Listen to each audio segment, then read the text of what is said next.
మన దేశీయ social media app మూతపడింది.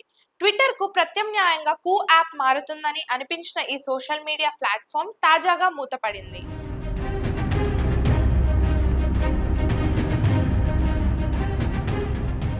ట్విట్టర్కు ప్రత్యామ్నాయంగా మారుతుందని అందరూ భావించిన కూ యాప్ సంస్థ తాజాగా మూతపడింది. ఈ విషయాన్ని స్వయంగా కూ యాప్ సీఈఓ అప్రమేయ రాధాకృష్ణ తెలిపారు.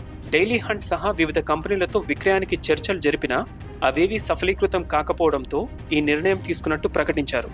కూ యాప్ 2019లో ప్రారంభమైంది. అప్రమేయ రాధాకృష్ణ, మయాంకర్ బిడపట్కా కలిసి దీన్ని ప్రారంభించారు. రాధాకృష్ణ సీఈఓగా వ్యవహరిస్తున్నారు.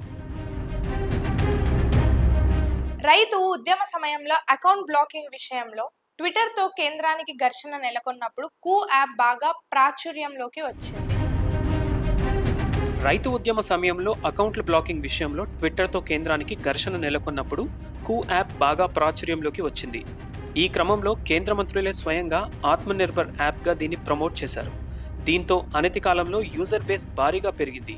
తర్వాత నైజీరియా, బ్రెజిల్ వంటి దేశాలకు తన కార్యకలాపాలను విస్తరించింది. కూ యాప్ సంస్థకు ఆర్థిక కష్టాలు చుట్టుముట్టడంతో ఉద్యోగులకు జీతాలు ఇవ్వలేని స్థితికి చేరింది. ఈ ఏడాది లే ఆఫ్లు ప్రకటించింది. పలు అంతర్జాతీయ కంపెనీలు, మీడియా హౌస్లతో కూ విక్రయం కోసం చర్చలు జరిపినప్పటికీ అవేవీ సత్ఫలితాలు ఇవ్వలేదని వ్యవస్థాపకులు అప్రమేయ ఇంకా మయాంక్ పేర్కొన్నారు. అందుకే కార్యకలాపాలు నిలిపివేయాల్సి వచ్చిందని తెలిపారు. ఈ మేరకు లింక్డ్ఇన్లో ఓ నోట్ పెట్టారు. స్థానిక భాషలకు పెద్దపీట వేస్తూ దేశీయ యాప్ను రూపొందించామని, ఓ దశలో 21 లక్షల డైలీ యాక్టివ్ యూజర్లను కూడా కూ సొంతం చేసుకుందని తెలిపారు. తన 4 ఏళ్ల ప్రయాణంలో కూ అనేక ఎత్తుపల్లాలు చూసిందని రాధాకృష్ణ చెప్పారు.